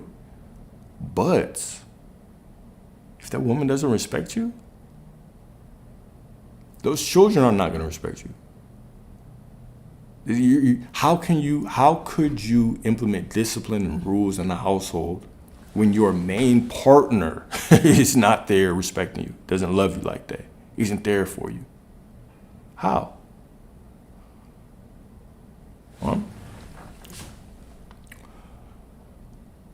There has to be a divided household. There has to be unity.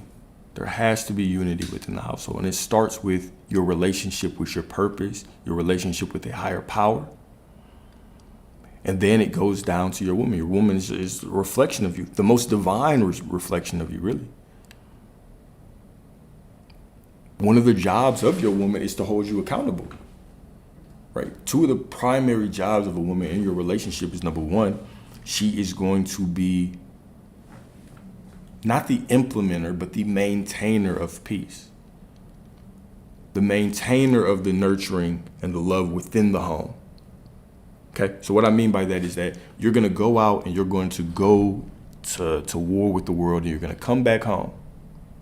Now, when there are times that you should be resting, is your woman conscious enough to allow you to rest, to help you rest, and as a byproduct that helps her rest. Okay? And then the second is that she holds you accountable. She tells you, boy, you could be better in this area, but you're not. You're slacking off. Right?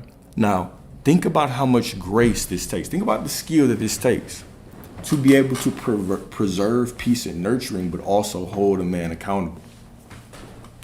This requires a woman to be very, very skilled. Very, very skilled.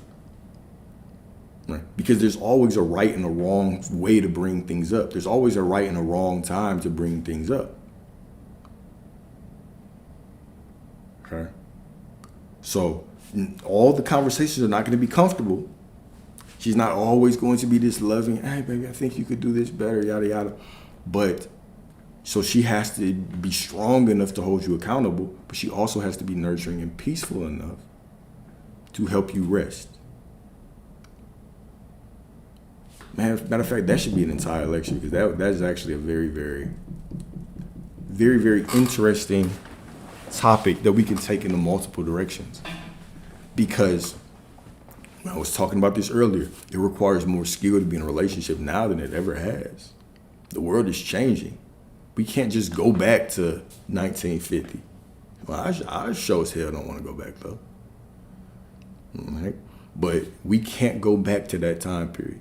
We are in a new time period. It is calling for more skills. But there are certain things that still remain true. Right? As a man, you are responsible for the flow of energy within the relationship, like the flow of sexuality, right? The attraction, by maintaining your presence, maintaining your respect, right?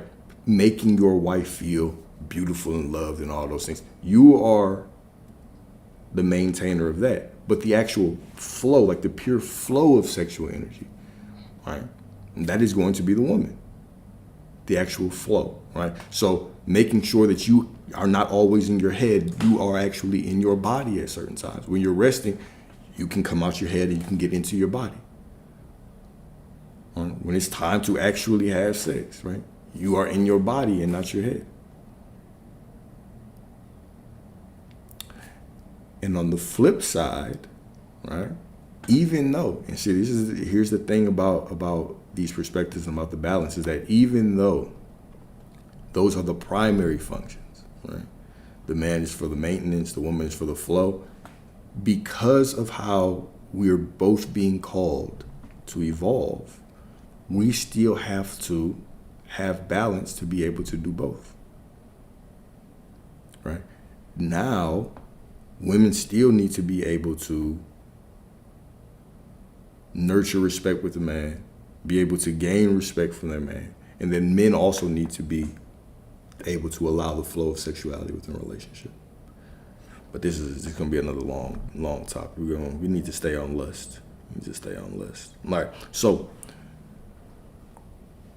make sure I'm at the end. All right, so strengthening the spirit, developing a higher purpose, and then strengthening the spirit. So developing a higher purpose. A man focused on his mission has no time to be enslaved by lust. Okay, so your purpose shields you. It's your shield. Your purpose is going to be shit. This is what God gives you to protect you.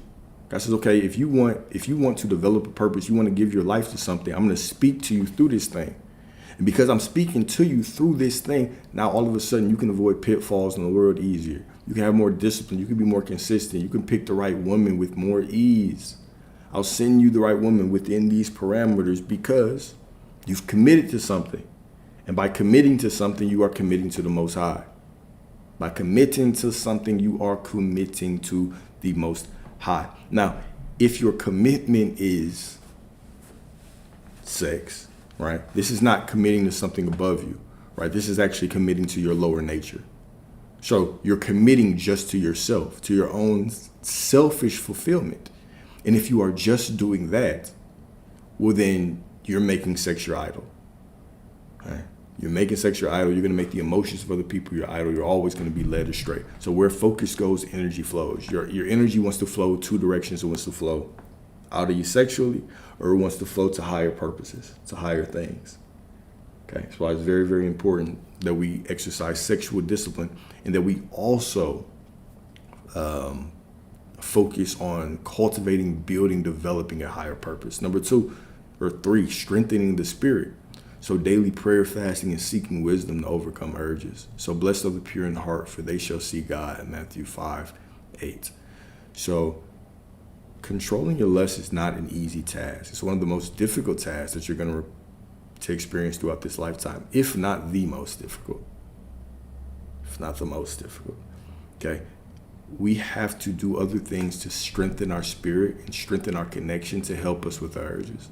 So prayer helps, fasting helps, seeking wisdom in any sense, right? Whether it's philosophy, whether it's actually using the energy that you would be pointing towards sexual desires to go research things, to learn things, okay? All of this helps you to stay on the right path. An idle mind is the devil's workshop, right? When we're not spending time trying to evolve and we're just staying stagnant, this is typically when the most urges come, right? It's not when you're locked in on a project, you're in the flow state, you're working your ass off, you're learning, you're expanding. This is really not the time where you're struggling with your lust. It's the time where you're sitting at home by yourself, just watching Netflix, or you're just bored, right? These are the times where most of those urges creep in. So how can you occupy most of your time? Can you spend days or half days in prayer, half days in fasting? Can you focus on skills? Can you start to time box your day better? Even if you're not a big faster or big on meditation, can you time box your day? So maybe you wake up at a certain time and you have tasks that keep you busy until a certain time, and then you have a break for lunch. And then you get back and maybe you put yourself around certain people, your community. Maybe you're around your parents more. Maybe you're around certain friends more that are building you up. Maybe you're going to events. Maybe you're doing things in the community. Who knows, right? But you want to have things throughout your day that keep your mind, your soul, your spirit busy and occupied and focused on improvement, spiritual improvement, physical improvement, emotional improvement. All these things are beneficial because when you let your mind slip into that idle place, you can see that is when those thoughts start to really creep in on you, okay? So reflection number 1, what steps can you take today to reclaim control over your desires? And then how can redirecting your energy toward a purpose make you stronger? Okay, so what steps can you take today to reclaim control over your desires? Okay, so in conclusion, lust is one of the greatest enemies of masculine strength. History proves that even the most powerful men can be brought to their knees by uncontrolled desires. But a man who controls his lust controls his destiny. So the choice is simple: discipline or downfall. Okay, right? Who would you be if you were not controlled by your lust? Who would you be if you walked through life and you were unmoved by your lust? You feel it, of course. You don't want to get to a point where you're not going to get to a point where you're just sexually neutral, right? The more that you actually hold on to this sexual energy, the more that you feel the more sexual you feel. But you also reprogram your mind to understand what that is, okay? This isn't an urge just to have sex. We've just used most of our life exploring this sexual energy in one way. But this is an energy that wants to create, the same way that it wants to create a child, which we experience as this sexual urge to go inside of a woman to experience some kind of physical pleasure. It also wants to create wealth. It wants to create intimacy. It wants to create art. It wants to create a better body. It wants to create, point blank, period. Now, whatever you put your mind to, that is where that energy is going to flow. So if I continuously just keep my mind on purely physical sexual desires, well, that sexual energy is going to want to flow in that direction. I'm going to find myself on the wrong sites, on the wrong side of the internet. I'm going to find myself talking to the wrong women. I'm going to find myself in these bad positions, bad situations, negative situations. But if I point it towards things that are uplifting, things that improve me, a better body, all these things, you will see that your sexual energy can create whatever you want. That's all it wants to do, is create. Right? This is a very potent energy within you, and it increases exponentially the longer that you hold on to it. Okay? It's always cool to exercise strength. It's fine to get around people and know that you can exercise the strength to say no. But the wise choice is not putting yourself in situations where you constantly have to say no, where you constantly have to be strong, right? So sometimes the best thing that we can do is remove ourselves from compromising situations. There's some women that don't mean you any good. There's some men that don't mean you any good. There's some relationships you should have been cut off. You know this is not in alignment with what you want, but why are you there? Why are you there? Right? Is it comfort? Is it sex? Is it whatever? Right? Do you have enough discipline to stay focused on the path that you want? So sexual discipline is such an important thing because sexual discipline is a direct tie into your willpower. The moment that you start taking control of your sexuality, your sexual energy, the strongest energy within you, this is the moment that other things become, I'm not going to say always just easy, but more manageable. More manageable, right? It's very difficult for you to have this idea and say, I want to actually walk into a healthy relationship. But this person is presenting themselves to you. They look like everything they want. They say everything that you want. But you know that they don't want the same things that you want. Do you have the willpower to reject that? Or do you just want to have fun tonight? Okay. All of this hinges on your ability to stay sexually disciplined. When you know you got to wake up early in the morning because you got a project to do. You got work to do. Right? But that woman or man hits you up, right? You have the discipline to say no, to take that righteous path. Okay, so your sexual discipline, this is going to improve your willpower. Right? It's going to improve your willpower tremendously. Okay. So let's do some questions, and then if y'all got any questions, drop them in the chat. Let's do questions. We'll end with prayer, per usual.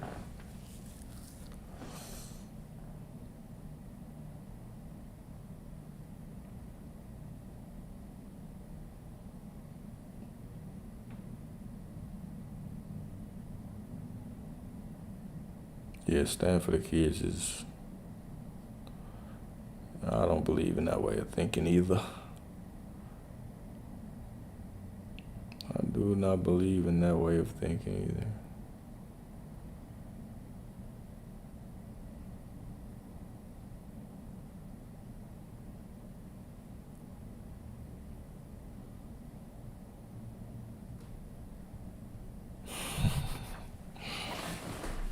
Oh shoot, I didn't even look at YouTube.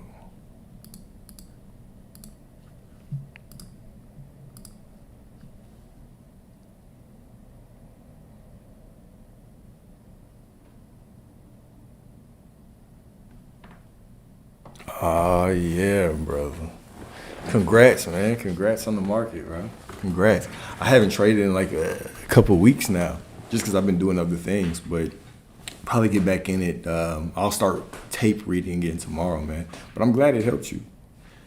Because I know we talked about just the market being this entity, this divine entity that kind of rewards you, or definitely rewards your discipline and your patience, and then it punishes your inability to have self-control. So when we look at the market for what it is, it becomes much more manageable. It's just a being that rewards patience and discipline. That's it. It's literally designed to punish you for anything else. Punish you for gambling. Punish you for trying to do irresponsible things. So the more that we master ourselves and work on ourselves, the more that, the money starts adding up, man. Those green days start adding up. Right, but congrats, man. I'm looking forward to hearing how you scale up, how life changes for you. So, man, but stay on that righteous path. The hardest thing for me is once I found profitability was getting to a point where I completely removed emotions and I was just purely operating within a system, right? Because it's like, oh shoot, if I can do this, what else can I do, right? But all of that comes, like the scaling all comes with time, and time is your ally, right? You just execute the process and you allow time to really do the heavy lifting for you. Okay, I don't have to do any kind of heavy lifting. I just go with my system. If I want to scale up, I scale up the profit. The same trade that makes you $10 can make you 1,000. The same that makes you 1,000 can make you 10. The same that makes you 10 can make you 100. It's just the capital behind it. All right, just the capital behind it. As I'm sure you know, but congrats, my brother. It's good to hear.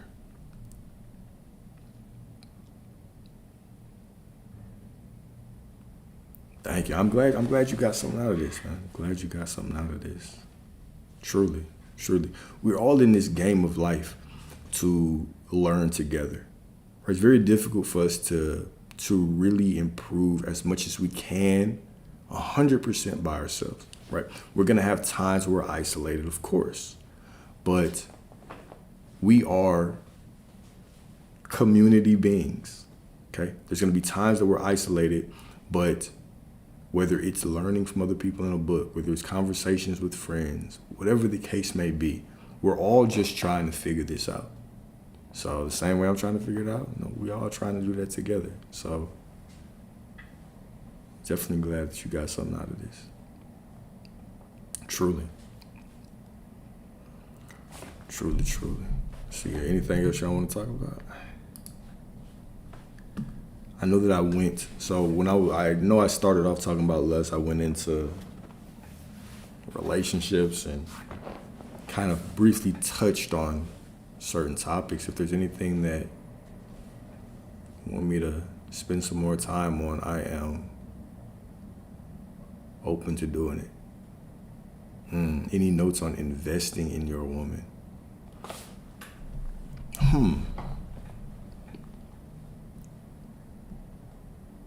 And then I got you. Should a man be more self-focused or focused on his woman? That is a great question. The answer is always going to be self-focused. But, okay, we are people of balance, right? We're brothers of balance. So we have to be balanced in this approach.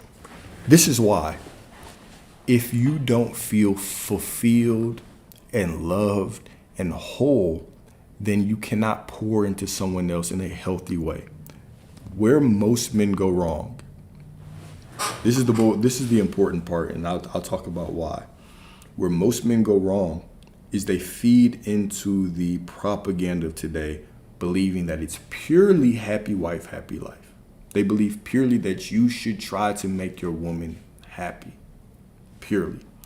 Now, this isn't a problem per se, because you want your woman to be happy. You want to pour into your woman. Don't get me wrong.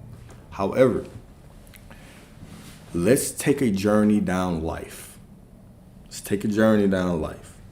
When you are born, before you truly come into consciousness, your parents begin to program you. Okay, they tell you this is how you need to act to be a good person.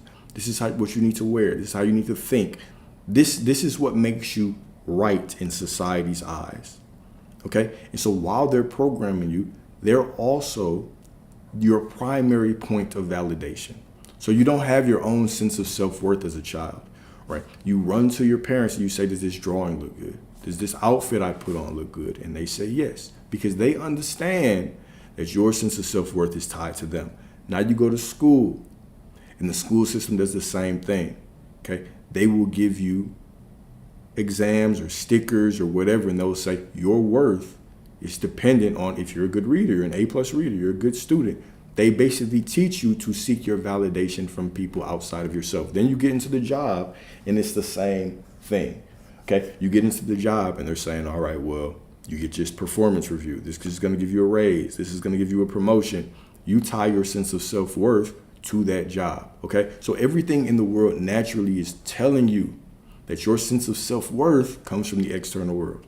Now, why this is a problem is that if you step into a relationship and you believe this, well, then you're going to spend all of your time trying to say, I'm going to pour into this woman so much that she loves me.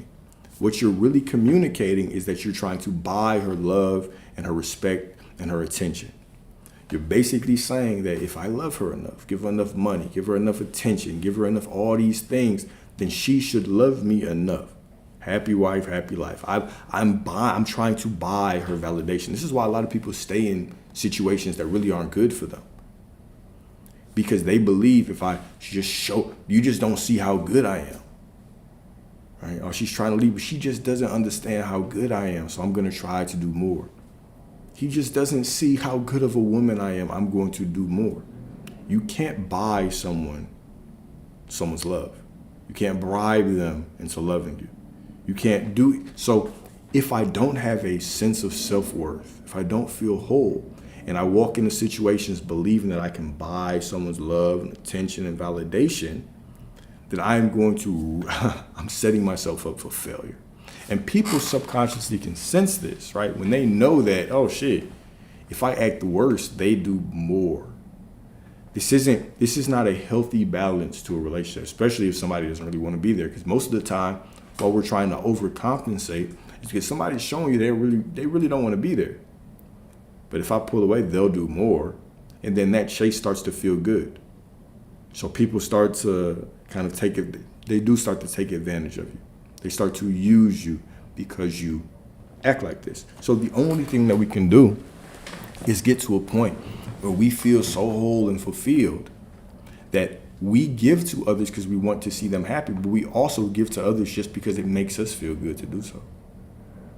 Right? I walk around being this good person, being this giving person, being this loving person because that's who I am. Because I love myself. Right? I love myself so I can love whoever comes around. Now, if they show me that they don't appreciate that, they shouldn't be here, well then cool, I can walk away. But it's not going to stop me from being a loving person. So that person doesn't really dictate what I'm doing. Right? Now, whether they appreciate it or not, it's going to dictate whether I'm staying or not. But I want to experience these things. I want to love these things. I want to love you because that's just who I am. Right? And so you have to be constantly focused on pouring into yourself to get there. And this is why your purpose is going to be such a shield. Because the only way, literally the only way that you can feel whole and feel like you respect yourself is if you are walking around and you're doing things that make you feel respectable and make you feel loved. So if I'm going around and I'm pouring into a craft that I feel like it's just making me a better person, well, shit, now I already walk around with this sense of self-respect. I want you to really think about this, okay? When you have something that you're truly focused on in your life, relationships don't go, for men especially, relationships will not go very well if your primary focus is the woman. She should be one of your top priorities, don't get me wrong. You should love the hell out of her. You should want to do whatever you can to, keep her comfortable, love her, okay? But when you're laser focused on something else, you become so much of a better man for her. Why is this? Why? Let's really break this down. Why is this, right? Because most men will say if you don't care about her, all of a sudden she treats you better. It's not the case. It is about having an abundance mindset. If I'm pouring into other things, right? If I'm walking and I'm laser focused on this goal, laser focused on this mission, now when I'm doing that, I'm completely locked in. But when I'm with this woman, I know that my time with her is with her.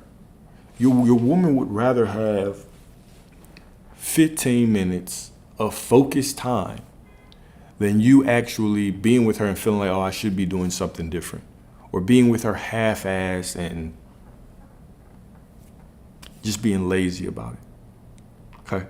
So if I have these things in my life that are very important, and I know, okay, baby, look, I'm finna pour into this for a couple hours. Like, this is gonna be our time. Okay, but I'm gonna focus in on these things for this hour, or for these couple hours, these 8 hours, these 10 hours. Okay, now I put myself in a position where I can already walk into that situation with her, and I feel whole. I feel respected. I feel respectable. I've done things that make me feel better. Because as a man, you naturally are a conqueror. You're not naturally just a stay-at-home, loving a woman guy. It's not a natural thing for a man. You want to have purpose in life. You want to feel like you're impacting the world in a positive way. This is why if you don't have that greatest purpose or that greater purpose, what you do is you start to make things in your life your purpose. So if a woman's the thing that you feel is the most important, you begin to make her your purpose. And so your sole focus becomes, how can I make her happy? But you can't make anybody happy. Nobody can be made happy by somebody else. All right? So you have to put yourself first.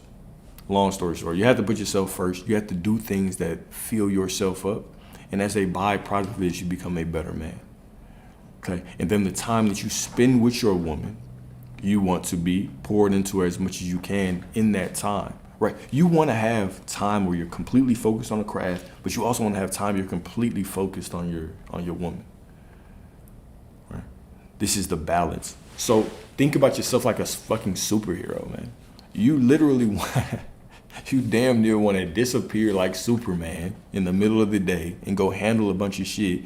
And then when you walk back into the home, or you walk back around your woman, you can give her all the time she needs within that window.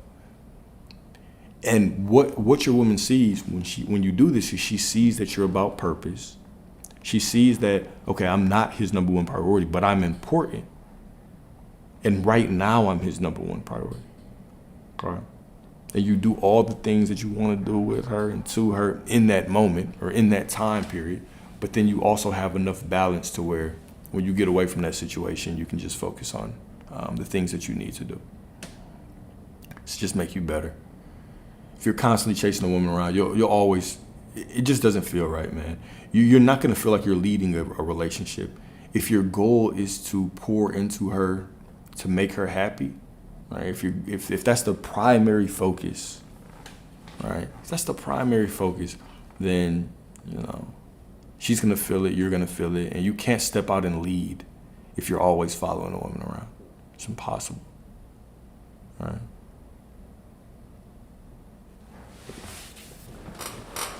He wants to, but yeah, you can't step out and lead if you're always following her around, man.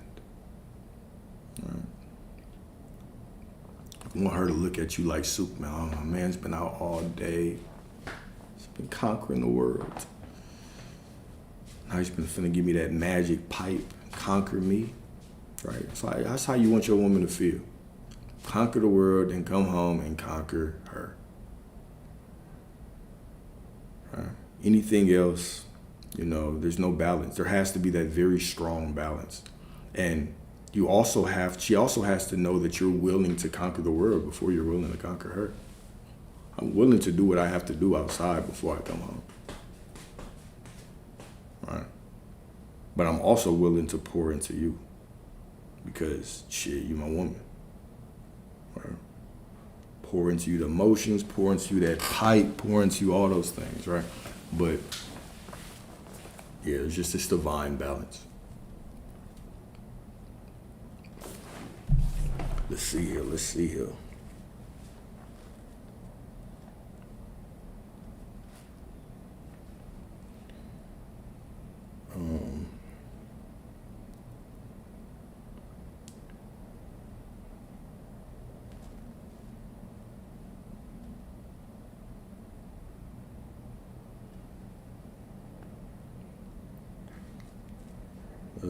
here, what else?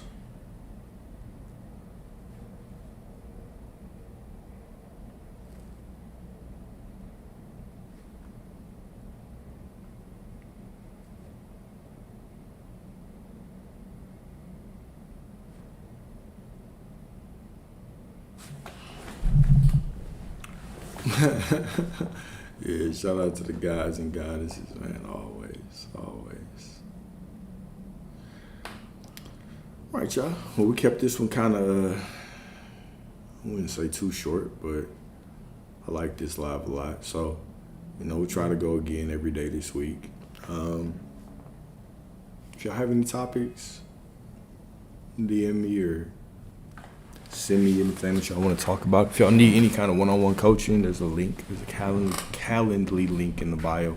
I'll also try to respond to as many DMs as I can, but I get behind on those, especially on Instagram. So, and there's only so much that we can talk about in DMs, right? So, but if y'all want any work, please hit me up. So let's end this with a prayer. And I will let y'all go on about your beautiful, beautiful Monday. Okay? All right.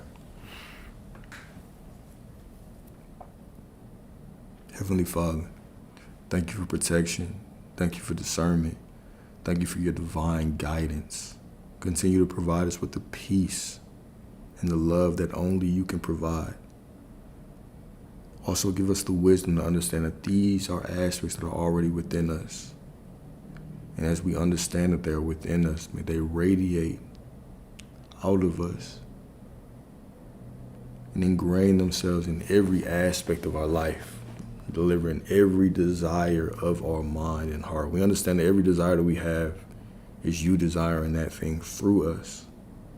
Continue to attract, continue to send the experiences and the people into our life that push us into a more expanded and conscious and divine version of ourselves that's more in alignment with the things that we want. Also pray for anyone that's going through pain and heartbreak, that you provide them peace and the inner knowing that you are walking with them every single step of their life. Cool. All right, y'all. Appreciate y'all today as always. May y'all have a beautiful, beautiful Monday. I see you all as divine, as wealthy, as prosperous, as loved, as whole, as beautiful, right? As everything that you want. If you don't feel that way, it's cool, because I see you as that way anyway, so I know it must be true. Y'all stay prosperous, y'all stay abundant, and until next time, peace out. Talk to y'all later.